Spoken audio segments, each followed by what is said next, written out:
მოგესალმებით, მწარე პოდკასტი.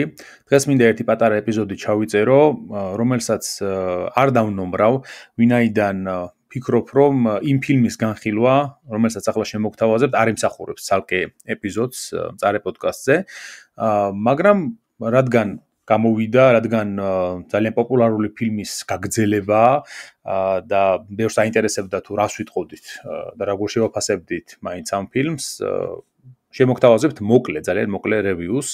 ეს არის, რა თქმა უნდა, გლადიატორის მეორე ნაწილის მოკლე რეცენზია, რომელსაც შეგვიძლია დავარქვათ მაქსიმუსის აჩრდილი.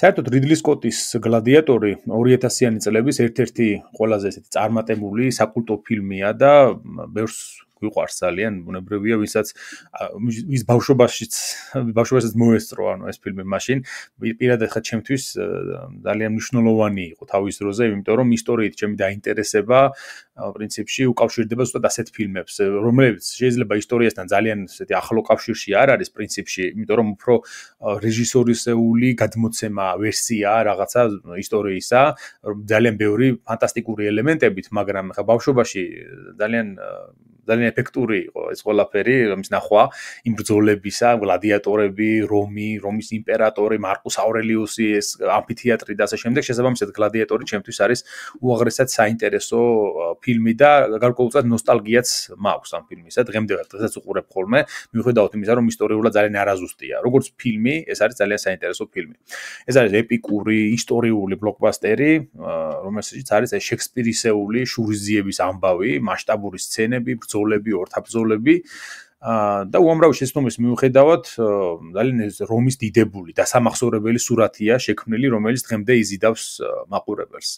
მაქსიმუს დეციმუს მერიდიუსის გლადიატორად გადაქცეული შურისმაძიებელი მხედართმთავრის როლმა რასელ ქროუ მაშინ აქცია კინოვარსკვლავად. ამ ფილმს აქვს ძალიან ფაქტობრივად ერთ-ერთი საუკეთესო შეიძლება ითქვას მუსიკალური გაფორმება ჰანს ციმერს ეკუთვნის და სხვადასხვა მაშინვე როცა ეს ფილმი გამოვიდა, მალევე დაიწყო ლაპარაკი იმაზე, რომ ხო არ გადავიღოთ გაგრძელება, სიკველი ეგრეთ წოდებული.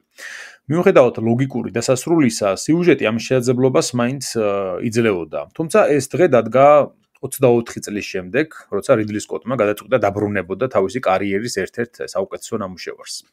გლადიატორი 2 ჩვენ გვაბრუნებს ძველ რომში, მეორე საუკუნის მიწურულსა და მესამე საუკუნის დასაწყისში, როცა იმპერიის ოქროს ხანა უკვე გადავლილია და მას ყველა მხრიდან საფრთხე ემუქრება. მიმდინარეობს შინაომები, ხშირად იცვლება მმართველები, სენატს დაკარგული აქვს უწინდელი გავლენა და ამ უზარმაზარ სახელმწიფოს ჯარისკაცი იმპერატორები განაგებენ.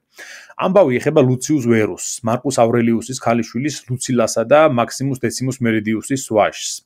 მან უნდა განვლოს დაახლოებით იგივე გზა, რაც მამამისმა წლების წინ და დაუპირისპირდეს რომის მმართველს. ფილმის სიუჟეტი ძალიან პრიმიტიული და ბანალურია. მართალია სცენარისტებმა სცადეს როგორმე უფრო კომპლექსური გაეხადათ ამბავი, მაგრამ სასახლის კარის ინტრიგები, ძალაუფლების მაძიებელთა ეს ფარული გეგმები ძალიან არასერიოზულად გამოიყურება. ნაჩქარევი და არაბუნებრივად ჩასმული ჩანს. საკმაოდ ძლიერია სამსახიობო შემადგენლობა, მაგრამ ორიგინალ გლადიატორს ამ მხრივ მაინც ვერ შეედრება ალბათ. რასელ ქროუს მაქსიმუსი და ხუაკინ ფენიქსის კომოდუსი ერთ-ერთი გამორჩეული არის ალბათ ზოგადად ასეთ ისტორიულ ბლოკბასტერებში. თუმცა მაინც გამოსარჩევია იმპერატორის ძმების გეტასა და კარაკალას როლების შემსრულებლები, ჟოზეფ ქვინი და ფრედ ჰეჩინგერი. ასევე პრინციპში წუნს ვერ დავდებ პედრო პასკალის ეულ გენერალ აკაციუსს, რომელმაც შესაძლებლობების ფარგლებში თავი გამოიჩინა. თუმცა ამის დიდი არეალიც არ ქონდა მაინც და მაინც, იმისათვის თავის ნიჭი გამოეჩინა. დენზელ ვაშინგტონის მაკრინუსი თითქოს ამოვარდნილი იყო ეპოქის ესთეტიკიდან, ხოლო მისი პერსონაჟის მოტივი ცოტა გაუგებარი და ცუდად ახსნილი. მაგრამ ვინაიდან ფილმს ისედაც ცოტა აქვს საერთო ისტორიასთან, ლეგენდარული მსახიობი მაინც ხებზე უკეთესად გამოიყურებოდა. ორიგინალი გლადიატორის კამეოებს წარმოადგენდნენ კონი ნილსენის ლუცილა, დერეკ ჯაკობის სენატორი გრაკჰუსი, ეპიზოდურ და ნაკლებ დასამახსოვრებელ როლებში აღმოჩნდნენ პიტერ მენსა იუგურთას როლში და რორი მაკონი პრეტორიელთა გენერალი ტეგულას როლში. კარგი შთაბეჭდილება დატოვა სხვადასხვა ალექსანდერ კარიმმა ყოფილი გლადიატორის რავის როლში. მთავარ პერსონაჟს ლუციუს ვერუსს, რომელიც აფრიკაში გადასახლების შემდეგ შეცვლილი აქვს იდენტობა და ლიბოა ფინიკიური სახელი ჰქვია ჰანონი, პოლ მესკალი ასრულებს მის როლს. მსახიობს ვერ დაუწუნებთ მონდომებას, თუმცა მისი ლუციუსი რასელ ქროუს მაქსიმუსთან შედარებით ძალიან უსუსურად გამოიყურება. ფიქრობ რეჟისორმა და სცენარისტებმა შეცდომა დაუშვეს, როცა ლუციუსი პირველი ფილმის მთავარი გმირის ვაჟად გამოიყვანეს და სცადეს მისგან ახალი მაქსიმუსი შეექმნათ. გლადიატორში ლუციუსი ჩვეულებრივ მარკუს ავრელიუსის თანაიმპერატორის ლუციუს ვერუსისა და ლუცილას ვაჟია, რომელიც აღტაცებულია კოლიზეუმში მაქსიმუსის ქარიზმით, საბრძოლო შეაძლებლობებით. ლუციუსის მაქსიმუსის შვილად გამოყვანა ეპიკურ ფილმს საპნის ოპერას ამსგავსებს ჩემი აზრით. სავარაუდოდ ამან დაღი დაასვა სამსახიობო შესრულებასაც და ინდივიდუალობაც დაუკარგა მას. ფილმს მუდამ ზდევს ორიგინალი გლადიატორის აჩრდილი. ხშირად არის კამეოები, რათა მაყურებელმა ნოსტალგიური განწყობა, მაყურებელში გამოიწვიოს ეს ნოსტალგიური განწყობა. ამას ერთვის პირველი ფილმისთვის ჰანს ციმერის მიერ დაწერილი კომპოზიციების ზოგიერთი მოტივის გაჟღერებაც. ასევე შესანიშნავი კომპოზიტორის გლადიატორ 2-ის კომპოზიტორი არის ეს ჰენრი გრეგსონ უილიამსი, რომელსაც გამორჩეული მუსიკა აქვს ფილმისა და მათ შორის რიდლი სკოტის როგორც მახსოვს უკანასკნელ დუელსაც მისი მუსიკა ჰქონდა და ძალიან კარგი იყო. რიდლი სკოტმა აშკარად არ მისცა გასახანი გლადიატორ 2-ში მას და ძალიან ამაღელვებელ სცენებსაც კი უფრო უფერული და ნაკლებ დასამახსოვრებელი მუსიკალური გაფორმება აქვს. ისტორიული ფილმების რეჟისორები საერთოდ უფრო ხშირად არა წარსულს, არამედ თანამედროვე პრობლემებს გადმოსცემენ ხოლმე ისტორიულ ფილმებში. რიდლი სკოტს სურდა ეჩვენებინა შინაგანად დასუსტებული რომის იმპერია, გადაგვარებული რომაული საზოგადოება, რომელიც ერთდროს დიდებული იყო, მაგრამ ამ დროისთვის გარყვნილ შელახულ მასად იყო გადაქცეული, რომელიც იყო ფსიქოპატის ნედაცემული მმართველების ხელში ჩავარდნილი. გლადიატორის პირველ ნაწილში ნაჩვენებია მარკუს ავრელიუსის დიდებული რომის შემდეგ კარაკალასა და გეტას რომი ბევრად უფრო დაკნინებული ჩანს. რიდლი სკოტის ფილმები ზოგადად კარგი ოპერატორული ნამუშევრებია, თუმცა გლადიატორის მეორე ნაწილი თითქოს ამ მხრივაც მოიგოჭლებს. ცალკეული ეფექტიანი სცენების გარდა მთლიანობაში აქ დაკარგულია ატმოსფერულობა, რაც ასე ამშვენებდა პირველ ორიგინალ ფილმს.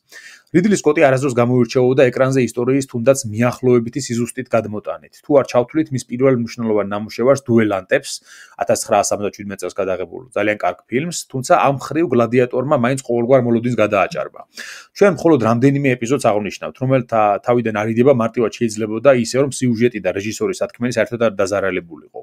სცენარისტმა დევიდ სკარპამ უხეშად შეცვალა ქრონოლოგია. ეს რეჟისორისა და სცენარის ავტორების ისტორიისადმი ზერელე დამოკიდებულებას ავლენს. ფილმის დასაწყისში მითითებულია, რომ 16 წელია გასული მარკუს ავრელიუსის სიკვდილიდან, 180 წლიდან.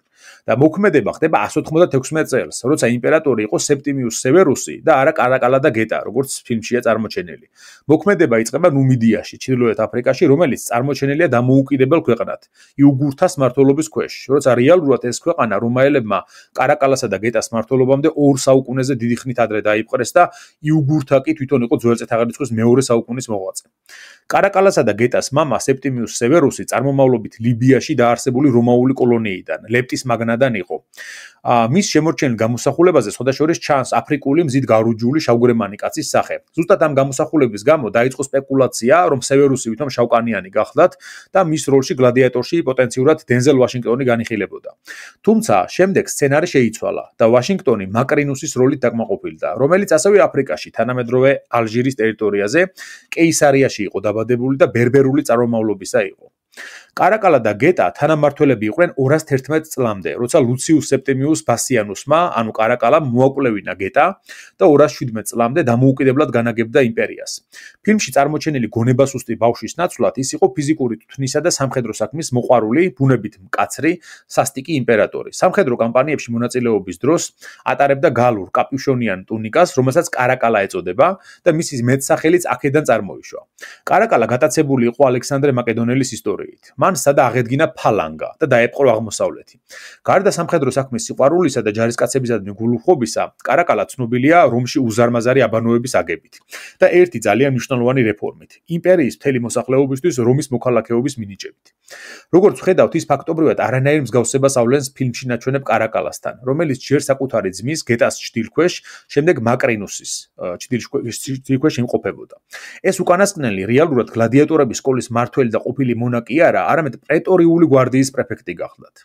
რიდლი სკოტმა სადა გლადიატორების ბრძოლები კიდევ უფრო მასშტაბურად და დიდებულად წარმოეჩინა, ვიდრე ეს ორიგინალ გლადიატორში იყო და გვიჩვენა ნაუმახია, ანუ არენაზე მოწყობილი საზღვაო ბრძოლა, მარტორქაზე ამხედრებული მეომარი, კაციჭამია მაიმუნები და ასე შემდეგ. თუმცა დაბალი ხარისხის უხეში CGI-ის წყალობით ეს ყველაფერი ძალზე კომიკურად გამოიყურებოდა, განსაკუთრებით ნაუმახიის დროს ნაჩვენები ზვიგენი საერთოდ სასაცილო იყო პრინციპში. რომაელებს უყვარდათ საერთოდ მრავალფეროვანი სანახაობები, საზღვაო ბრძოლების დადგმაც და ეგზოტიკური ცხოველებიც.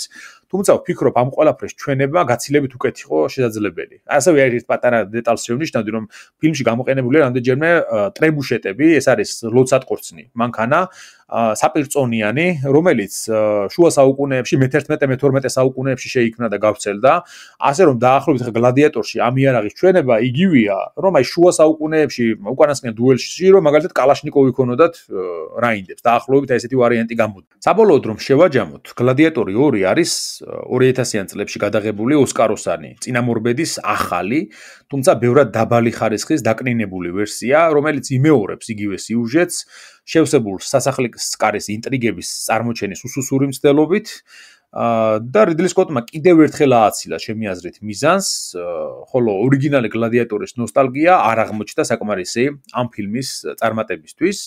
ასე რომ შეგვიძლია ვთქვათ, რომ რიდლი სკოტის ბოლო წლების მოღვაწეობა, მიუხედავად იმისა, რომ ეს ადამიანი უკვე ასაკიანია და მაინც ამდენს შრომობს და ამდენი რამის გადაღება მოახერხა ამ ბოლო წლებში, უნდა ითქვას, რომ მისი ფილმები ვეღარ გამოირჩევა ხარისხით და რამდენჯერმე ძალიან მძიმე შეცდომები დაუშვა, რამაც გამოიწვია ჩავარდნა მისი ფილმებისა.